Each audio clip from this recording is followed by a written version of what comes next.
Қалампырдың біздің ағзамызға қандай пайдасы бар?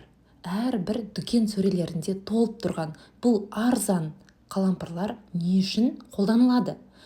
Біреу білсе, біреу білмес, бұл қалампырлар анестетик функциясын атқарады. Яғни сіздің тісіңіз ауырса, немесе беліңіз ауырса, басыңыз ауырса, дәл осылай 2 штук қалампыр сізге жеткілікті. Жақсылап шайнаңыз, және де сіздің ауырған жеріңіз демде басылатын болады.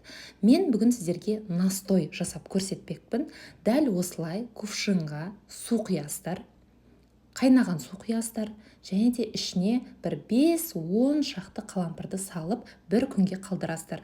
Келесі күні осындай сарғыш түске енеді, және де қалауларыңызша бал қоссаңыздар болады, қалауларыңызша лимон қоссаңыздар болады. Шайдың орнына осылай ішіп отыруға болады. Өте пайдалы сусын, және де одан бөлек те пайдалы ақпараттарды алу үшін менің парақшама міндетті түрде жазыла кетіңіздер.